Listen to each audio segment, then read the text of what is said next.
thank you for inviting me. I hope you've all got a handout. Everybody got a handout? Right. So, why believe that there's a God? St. Paul famously claimed that pagans who did not worship God were, quote, without excuse, because, quote, ever since the creation of the world, God's eternal power and divine nature, invisible though they are, have been understood and seen through the things which he has made. Inspired by this text, many Christian thinkers, from the 1st to the 18th centuries, put forward arguments from premises evident to the senses, things you could see, to the existence of God. And putting forward such arguments is called natural theology. What I've tried to do in my own natural theology is to give rigorous form to inductive arguments to the existence of God from premises reporting phenomena evident to the senses. That is, arguments from phenomena saying that they're best explained by the existence of God, who brings them about, and that they make, therefore, the existence of God probable.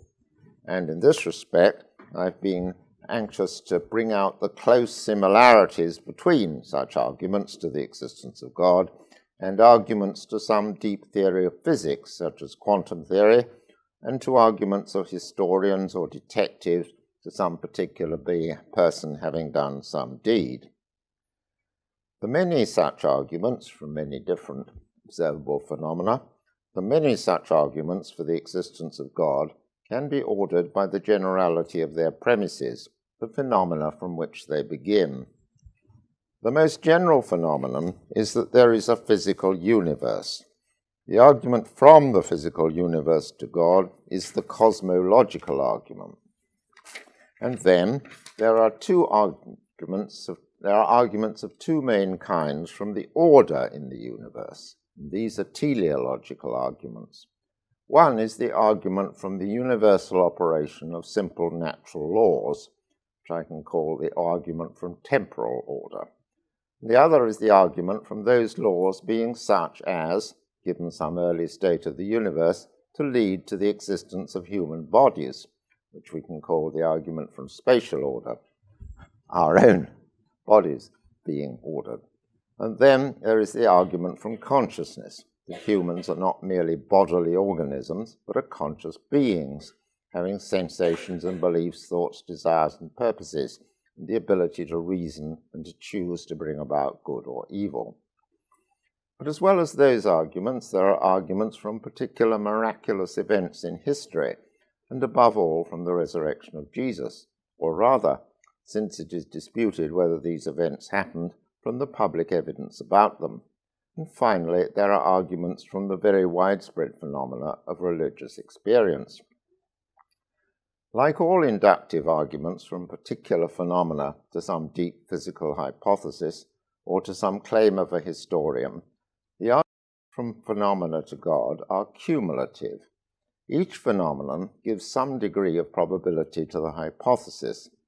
Taken together with arguments from phenomena against the existence of God, they give an overall probability to the existence of God. I've argued at length elsewhere that overall, these arguments, all the ones starting from all sorts of phenomena for and from all sorts of phenomena against, overall, these arguments make the existence of God significantly more probable than not. Constraints of time, however, mean that all I can hope to do in this lecture is to show the force of the positive arguments for the existence of God from the first four phenomena which I listed, from the existence of a physical universe, from its conformity to simple natural laws, from those laws being such as to lead to the existence of human and animal bodies, and from those bodies being the bodies of reasoning humans who choose between good and evil. And I summarize that by E on your handout towards the bottom of the handout. Again, for reasons of time, I shall not be able to discuss the negative argument against the existence of God from the existence of pain and other suffering. Theism, the claim that there is a God, is an explanatory hypothesis, among other things, one which purports to explain why certain observed phenomena, that is, the data or evidence, are as they are. And now just a few words about explanation. There are two basic kinds of explanatory hypothesis, what I may call personal hypotheses and inanimate or scientific hypotheses. A personal hypothesis explains some phenomenon in terms of it being caused by a substance, a thing, a person, acting together with certain powers to bring about effects, certain beliefs about how to do so, and a certain purpose or intention to bring about a particular effect, either for its own sake or as a step towards a further effect. I, for example, a substance, a thing, person, cause the motion of my hand in virtue of my powers to move my limbs, my belief that moving my hand will attract your attention, and my purpose to attract your attention. We explain the motion of my hand. Why did the hand move? Well, the person moved it because he had certain powers, certain beliefs, and certain intention. By contrast, an inanimate or scientific explanation is usually represented as explaining some phenomenon in terms of it being caused by some earlier state of affairs and the operation on that state of affairs of laws of nature. The present positions of the planets are explained by their earlier positions and that of the Sun and the operation on them of Newton's laws. But I think this is a misleading way of analyzing inanimate or scientific explanation, because laws are not things. This way of representing it suggests there are these things, laws, which are making things happen. To say that Newton's law of gravity is a law is simply to say that each material body in the universe has the power to attract every other material body with a force proportional to mr squared and the liability to exercise that power on every such body. So construed, inanimate explanation of some phenomenon, for example, the present position of the planets, explains it in terms of it being caused by substances, that is, the Sun and the planets, acting with certain powers to cause material bodies to move in the way codified by Newton, and the liability always to exercise those powers. So both kinds of explanation explain phenomena in terms of the earlier actions of substances, things, having certain powers to produce effects. We have certain powers to produce effects. The Sun has certain powers to produce effects. But while personal explanation explains how substances exercise their powers because of their purposes and beliefs, inanimate explanation explains how substances exercise their powers because of their liabilities to do so. So there's two different ways of explaining phenomena. Right. Bearing that in mind, what are the criteria for supposing that one suggested explanation is probably true? And I suggest, and this I'm coming to what is at the top of your handout now, I suggest that we judge a postulated hypothesis of either kind, personal or scientific, a postulated hypothesis as probably true insofar as it satisfied four criteria. First, we must have observed many phenomena which it's quite probable would occur, and no phenomena which it's quite probable would not occur if the hypothesis were true. The hypothesis must predict a lot of phenomena, we must observe them, and it mustn't predict any phenomena which we observe not to occur. Secondly, it must be much less probable that the phenomena would occur in the normal course of things, that is, if the hypothesis is false. Thirdly, the hypothesis must be simple. That is, it must postulate the existence and operation of few substances, few kinds of substance. Using this word substance that may not be too familiar to you, it just means a thing, a desk, a person, the Sun, something that has powers.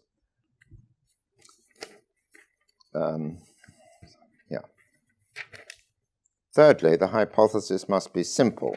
That is, it must postulate the existence and operation of few substances, few kinds of substances with few easily describable properties behaving in mathematically simple kinds of way.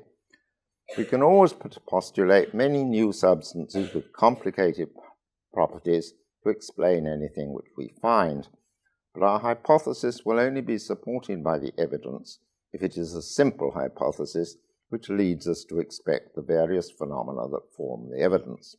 And fourthly, my fourth criterion, the hypothesis must fit with our knowledge of how the world works in wider fields, what I shall call our background evidence.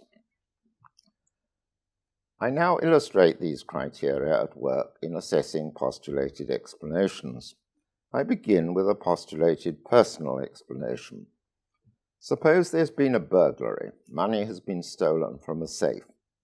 A detective has discovered 3 pieces of evidence. John's fingerprints are on the safe. Someone reports having seen John near the scene of the burglary at the time it was committed. And thirdly, there is in John's house an amount of money equivalent to the amount stolen. So the detective puts forward, as the explanation of all these phenomena, the hypothesis that John robbed the safe. And the 4 criteria will be satisfied in this case. If John did rob the safe, it would be to some modest degree probable that his fingerprints might be found on it. It might be to some degree probable that someone would report having seen him near the scene of the crime at the time it was committed, and also that money of the amount stolen would be found in his house. So, first criterion. But these phenomena are much less to be expected with any modest degree of probability if John did not rob the safe. Therefore, they constitute positive evidence, evidence favouring the hypothesis.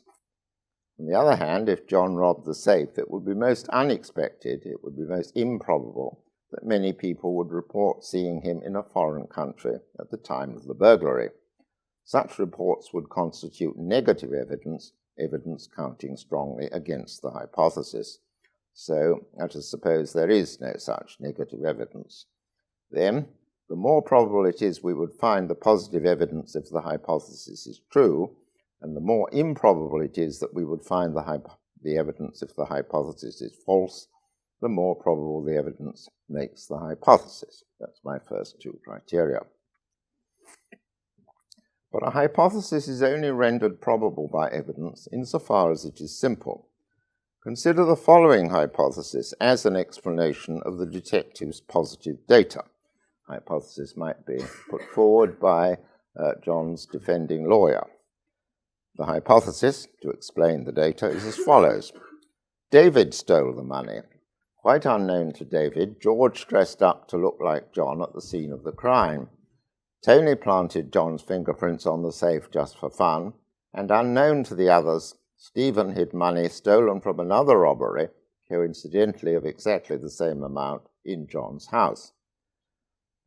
Now, note, if this complicated hypothesis were true, we would expect to find all the positive evidence which I described, while it remains not nearly as probable otherwise that we would find this evidence. That is to say, this rival hypothesis satisfies the 2 criteria just as well as the hypothesis that the detective initially put forward.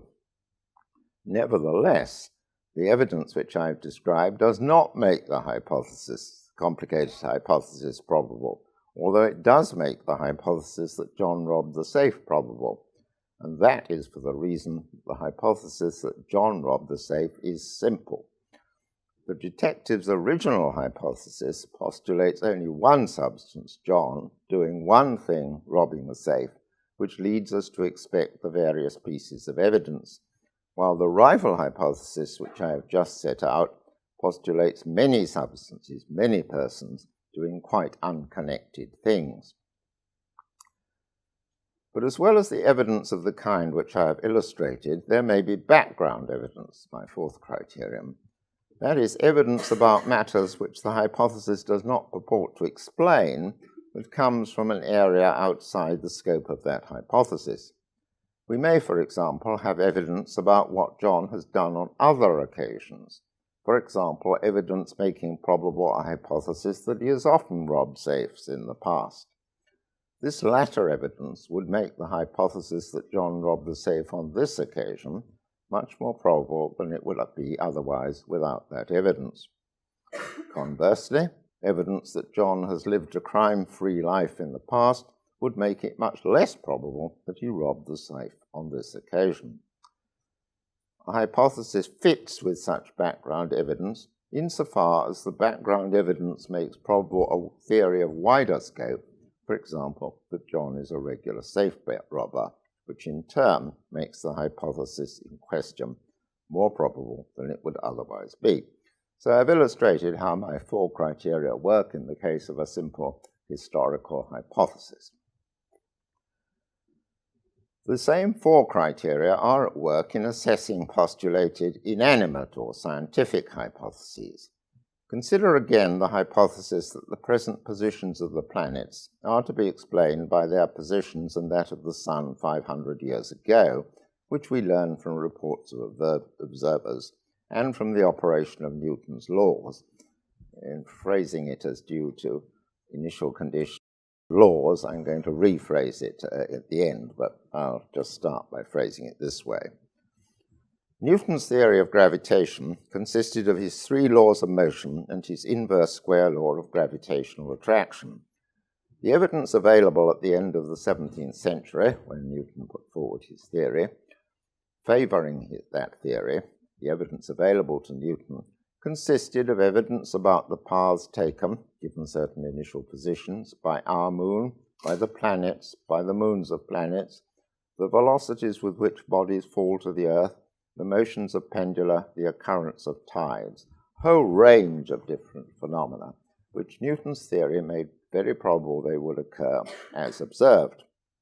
And it would be very unlikely that they would occur if Newton's theory were not true. There was no significant negative evidence. Newton's theory was very simple, consisting just of 4 laws, the mathematical relations postulated by which were very simple. By far the most complicated one is the gravitational law that the force between 2 bodies is equal to the product of their masses and inversely proportional to the square of their distance apart. Yet, innumerable other laws would have satisfied the first 2 criteria equally well, would have been able to predict just the data that Newton had. Within the limits of accuracy then detectable, any law in which you substitute a slightly different value for the 2, that is, in the inverse square law, the r squared for the 2 in the r squared, any law in which you substitute a slightly different value for the 2, for example, 2.00000.547, would have satisfied the first 2 criteria as well as did the inverse square law. So too would a theory which postulated that the inverse square law held until only AD 2969, after which quite a different law, a cube law of attraction, would operate.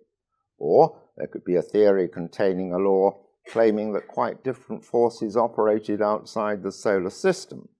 But Newton's theory, unlike other theories, was rendered probable by the evidence because it was a very simple theory, simpler than a theory that postulated this very complicated number rather than the square, theory that postulated that Newton's simple relations only held up for a certain date and different relations afterwards, and so on.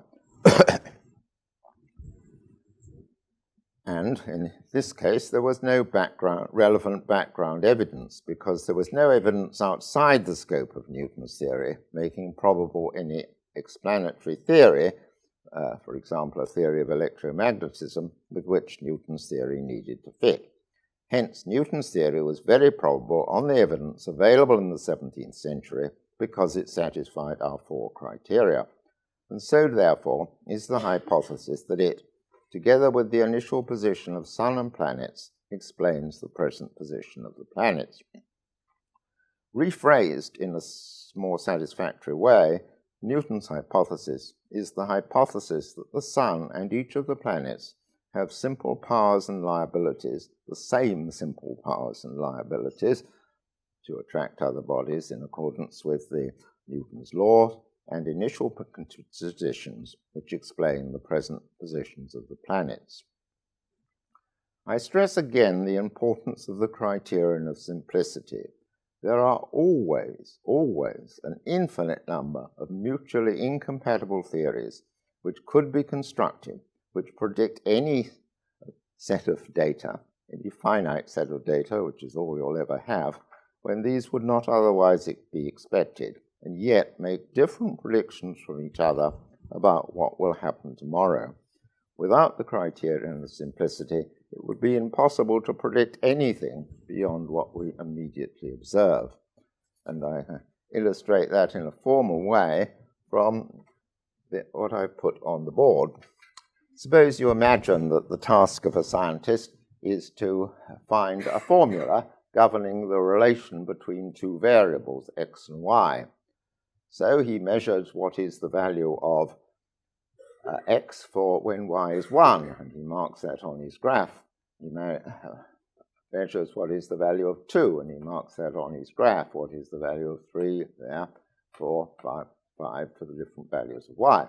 And he finds that when when x is 1, y is 1, when x is 2, y is 2, and so on, up to here when y is 8, let us say, and x is 8. There's an obvious formula which he will then put forward, that is to say the formula x equals y, which will be marked by that line on the graph. But compatible with this finite set data, there are an infinite number of curves which will pass through those data. For example, this one, or this one, and you could go on forever. There are always an infinite number of hypotheses compatible with any finite set of data. And unless you choose the simplest hypothesis, you can't make a step beyond the data. Right. If the hypothesis is concerned only with a narrow field, it has to fit with any background evidence, such as the detective hypothesis was concerned with a very narrow field, what somebody did on a certain occasion. But for many hypotheses, there may be no relevant background evidence, and the wider the scope of a hypothesis, that is to say, the more it purports to tell us about the world, the less background evidence there will be. For a very large-scale theory of physics, such as quantum theory, there will be few physical phenomena apart from those within its scope, which it purports to explain, and so there won't be any background evidence. The bigger the theory, the less it has to fit with anything else. Right, so those are the 4 criteria which I have spelt out and which I have stated at the top of the handout. Now, to turn to God at last. Theism. Theism is clearly a personal hypothesis. God is supposed to be a person, one person. If you are concerned with the Christian doctrine of the Trinity, my arguments are to the existence of God the Father. But if you are not concerned with that, then you can regard these arguments as arguments to the existence of one personal God. One person, not many, one person who is essentially omnipotent, can do everything, omniscient, knows everything, perfectly free from external forces, and eternal. And that is the hypothesis that I'm now going to spell out, and that is H on your handout.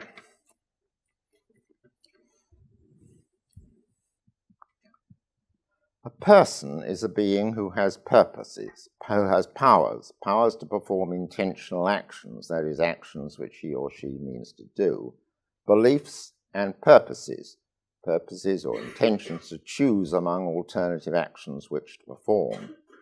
It is simpler to suppose that the cause of the universe has 0 limits to his power, that is omnipotent, rather than suppose that he can only make a universe of a certain size and duration. An omnipotent person can do any logically possible action, that is, any action which can be described without contradiction. He can't make me both exist and not exist at the same time, but since it makes no sense to suppose that I could both exist and not exist at the same time, A logically impossible action is not really an action at all, any more than an imaginary person is really a person. So, a truly omnipotent person would be able to bring about any coherent state of affairs. If he was really omnipotent, he wouldn't be subject to irrational forces informing his purposes, as so often our choices are. We are subject to all sorts of desires which influence us in a non-rational way. A truly omnipotent person would be influenced by reason alone, and so by what he believes good to do. In that sense of perfectly free, an omnipotent person is necessarily perfectly free. He's not influenced by his choices by anything outside himself. A truly omnipotent person would know all the possible actions open to him, and so know whether they are good or bad, and so, being perfectly free, would do actions only insofar as they are good. So he would be perfectly good. And that's because to recognize an action as good is to have a motivation to do it. You couldn't recognize something as being good to do and have no inclination to do it.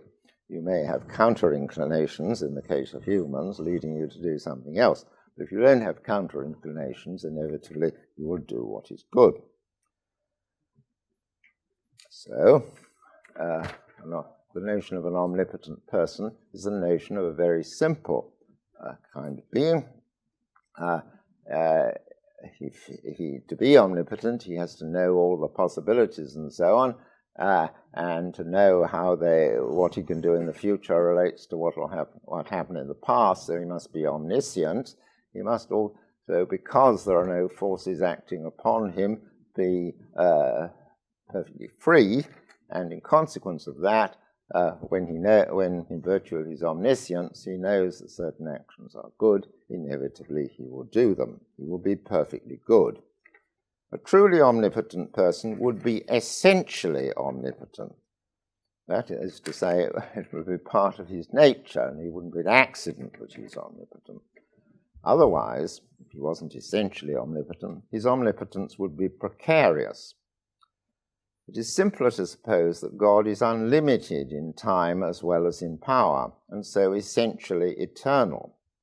And in my view, I'm going to interpret essentially eternal as essentially everlasting, that is, existing at every moment of past and future time.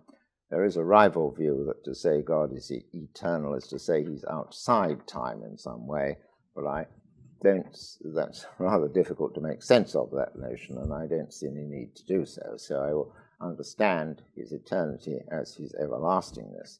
So I'm beginning to ask the question, what is the simplest kind of being there would be, simplest kind of personal being there would be? And I'm wanting to suggest one omnipotent person a lot of things would follow from his omnipotence. In fact, all the traditional properties attributed to God would do so. And I'm doing this, of course, because I want to suggest to you that postulating the existence of God is going to be a simple hypothesis which will satisfy criterion 3 very well. But let's pursue a little more what God's perfect goodness involves. So often there must be before God, as there are before us, a choice. Equally good incompatible actions. And since God is omnipotent, the range of incompatible equal best actions available to him would be so much greater than the range available to us. Further, God must often be in a situation where we cannot be, of having a choice between an infinite number of possible actions, each of which is less good than some other action he could do. For example, angels and bears and elephants are good things. They can be happy and loving. So the more of them, the better, given that in the case of bears and elephants, they are spread out among an infinite number of planets. So, however many of these creatures God creates, God would believe it better if he had created more, and he could still have created more, even if he had created an infinite number of them. So, he has a problem in these cases, what his perfect goodness would amount to. It may be, however, that when there is no best or equal best action available to God, there may be a best kind of action available to God, such that it would be better to do some action of that kind than to do any number of actions of any incompatible kind. For example, again, God can create creatures of many different types, including angels, humans, and animals. If it were the case that it would be better to create at least some humans, even if he creates no angels or animals, than to create any number of angels and animals and no humans, or to do some action of an incompatible kind, then it would be a best kind of action for God to create some humans, even though there would be no best number for him to create. In that case, I suggest God, being influenced by reason alone, would inevitably create some humans. And if there are two or more best equal kinds of action available to him, he will inevitably do some action of one of these kinds. So, I'm suggesting that what God's perfect goodness amounts to is that he will inevitably always do the best or equal best action, if there is one, or if there's no such action, at any rate an action of the best or equal kind, and otherwise some good action, but never a bad action. So I've been spelling out the hypothesis that there is a God, and I'm trying to persuade you that it's a simple hypothesis. It follows from just supposing we've got an essentially omnipotent and everlasting being. All of this is going to follow. Given the logical impossibility of backward causation, that is, causes producing effects in the past, God will not be able to cause past events, but he will be able to cause any future event. The simplest supposition about God's knowledge is that there will be zero limits to it, compatible with his omnipotence. Hence, his knowledge will be confined to knowledge of the past and of any necessary truths, for the future will be entirely subject to his choice.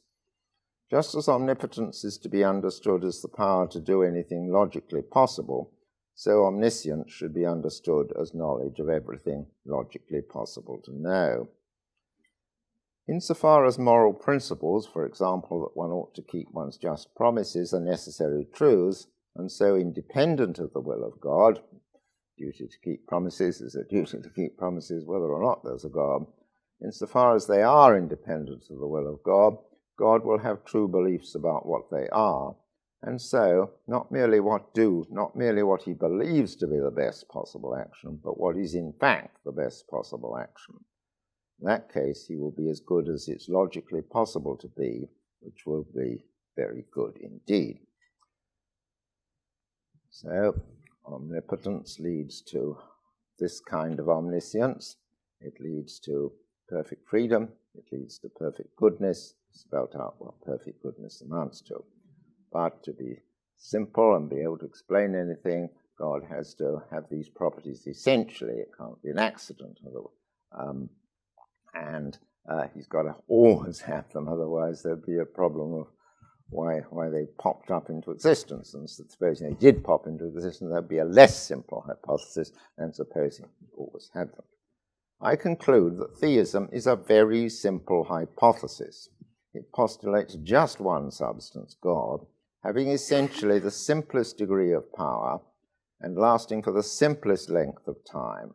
All the other divine properties follow from that.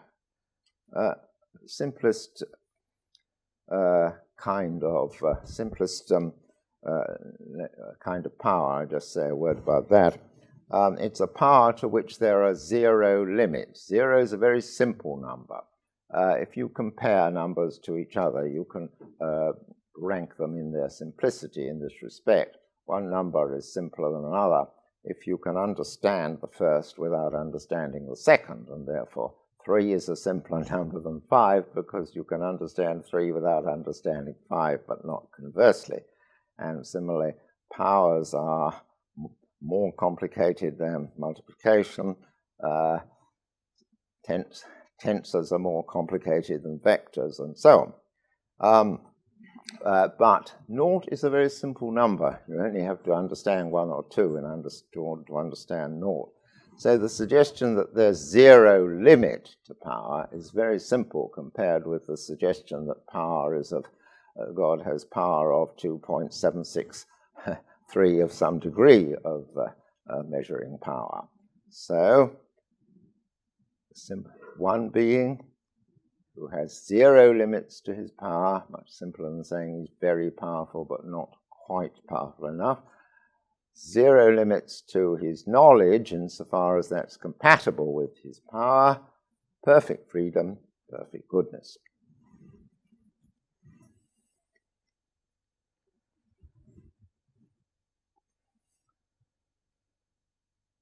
Theism is such a wide-ranging hypothesis, it purports to explain all the most general features of the universe, but there is no background evidence. All the evidence, whether positive or negative, is within its scope. So the hypothesis of theism I've suggested is going to be a very simple hypothesis and so satisfy the third criterion superbly well, and it doesn't need to satisfy the fourth criterion. Hence, whether the hypothesis of theism, that God exists, is probable on the evidence of the phenomena, which I outlined earlier, turns on how well that evidence satisfies the first two criteria. So, let's look at the first criterion. Are the phenomena such as, if there is a God, it's probable that he would bring them about? And I'm now turning to what is the final paragraph on your handout. If there is a God, he will seek to bring about good things. Being perfectly good, he will seek to bring about good things. It's good that there should be a beautiful universe. Yes, beauty arises from some order of some kind. The orderly interactions and movements of the objects in accordance with natural laws is beautiful indeed. And even more beautiful are the plants and animals which evolved on Earth. Animals have sensations, beliefs, and desires, and clearly that's a great good. Humans have the power to reason and understand the universe, and that's an even greater good.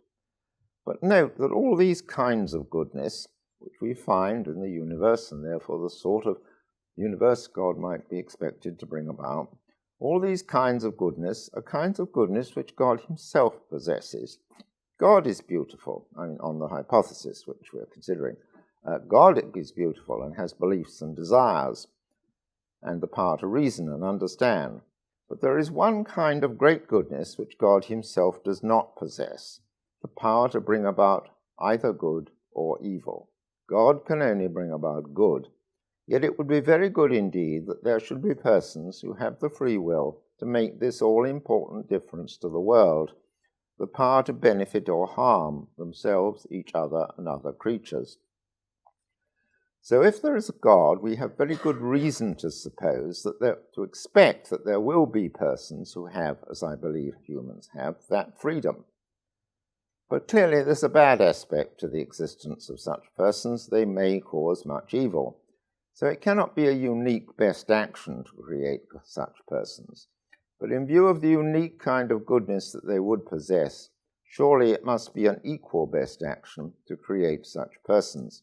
And if so, it's as probable as not that if there is a God, there will be such persons, that is, persons like us humans. But if God is to create us, he must provide a universe in which we can exercise our choices to benefit or harm ourselves and each other. And we can only do that if we have bodies through which we can learn about the world and make a difference to it. And so places where we can get hold of each other and escape from each other. But only if there are comprehensible regularities which we can discover will there be ways in which my doing this or that will make a predictable difference to me or you, and so, only so, can we have a choice of how to treat each other. Only if humans know that by sowing certain seeds, weeding and watering them, will they get corn, can they develop an agriculture. And only if they know that by rubbing sticks together they can make fire, will they be able to burn the food supplies of others.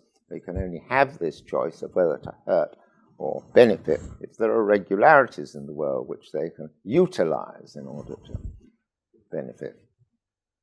But comprehensible, observable regularities are only possible if the fundamental laws of nature are simple ones.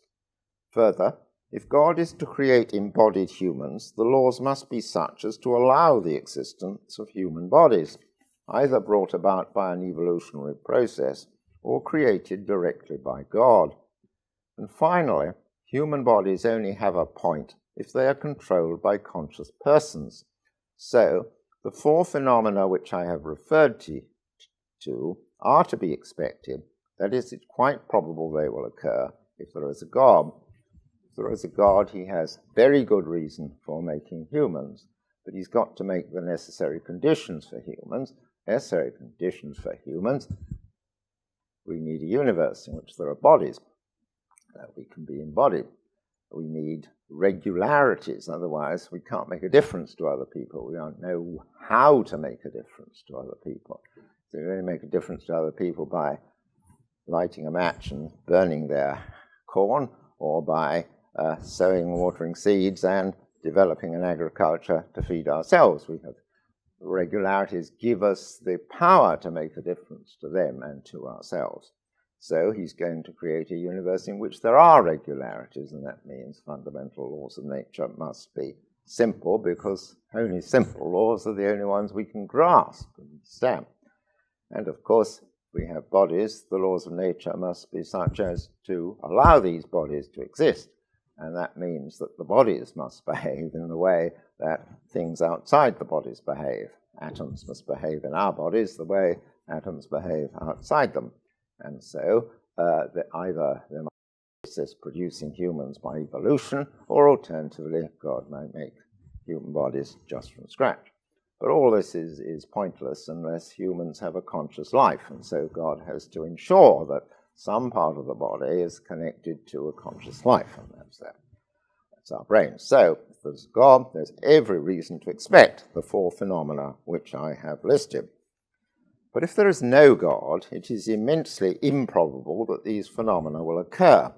It's enormously improbable that each of the innumerably many fundamental particles or chunks of compressed energy immediately after the Big Bang should just happen to exist.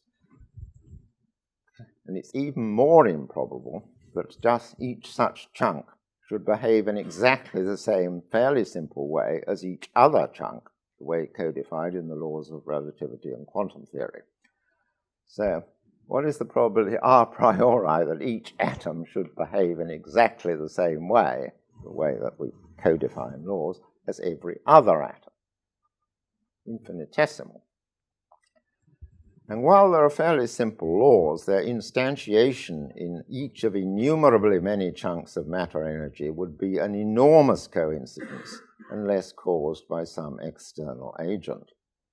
And even if such an enormous coincidence occurred by chance, it's immensely improbable that those laws, together with the boundary conditions of the universe, should have given rise to human bodies. And this, too, is the issue of fine-tuning, of which you will be aware. The laws are such that the constants of those laws have to be within very, very narrow range of 1 in a million, and the initial conditions at the time of the Big Bang have to be within a very similar range if humans are to exist. And they are, of course, within those ranges. So immensely improbable, even if there are laws, that the laws should be such as to throw up human bodies. And even if this too occurred by chance, as far as any plausible scientific laws are concerned, the laws might just as easily have given rise to zombies, to robots without consciousness. Consciousness is totally improbable unless there is a creator who gave it first to the higher animals and then to us. So I am suggesting that the first two criteria are abundantly to be expected, abundantly well satisfied by the hypothesis of the existence of God. Some contemporary physicists will tell you that we live in a multiverse, such that many different possible universes with different laws of nature and different initial conditions will eventually occur, and so it's not too surprising that there's one like us. But we could only have reason to believe what the physicists tell us if the most probable explanation of phenomena observable in our own universe was that the most general laws of nature are such as to bring about these many universes. And to postulate that is to postulate that all the particles, not merely of our universe, but of the vastly bigger multiverse, behave in accordance with the very same general laws which throw up particular variants thereof in different universes, and that's to postulate an even bigger coincidence. And the laws of that multiverse would have to be such as to produce at some stage a universe like ours, which in turn produces us, when almost all possible multiverses would not have this characteristic. Even if the physicists are right, and this is a contested matter, but supposing they are right, all right, there is a big vacuum of energy which throws up at various points universes, and these universes differ in the laws that they have from each other. But we only have reason to believe this if we have reason to think that the simplest explanation of things in our universe is that there is this vast universe in which everything behaves in accordance with certain very general laws which throw up particular variants in different universes. But the problem then is, why is the universe, the multiverse, the sort of multiverse that produces somewhere a universe fine-tuned for the evolution of humans? Because innumerable multiverses would throw up innumerable different universes, not one of which would have that characteristic. I mean, there could be a multiverse which threw up universes of various sorts in which there were only three forces and not the gravitational force. You'd never get humans there. Or there could be a multiverse which would throw up universes with half a dozen extra forces which wouldn't produce bodies which are fine-tuned to produce us. So it has to be a very special sort of universe, multiverse, and even if it is so the question is, why a special sort of multiverse? Answer, because God has reason to produce a multiverse which brings about a universe in which there are humans. And it would be to suppose that there is such a universe is to suppose that in a certain more general respect, every particle in the whole multiverse behaves in exactly the same way. That a priori is extremely improbable. So, even if our universe does belong to a multiverse, it is immensely improbable, if there is no more ultimate explanation of it in terms of God, that there would be a multiverse of the kind to bring about the existence of humans. So the possible existence of a multiverse makes little difference to the force of the arguments which I have discussed. So, these four general phenomena which I have presented to you are such that it's moderately probable that they'll occur if there's a God, and almost certainly will not occur if there's not a God. Theism is a very simple hypothesis, and simpler, I suggest, than any inanimate hypothesis which could be constructed. I conclude that arguments from these phenomena which I have discussed are strong, cogent arguments to the existence of God. Thank you very much.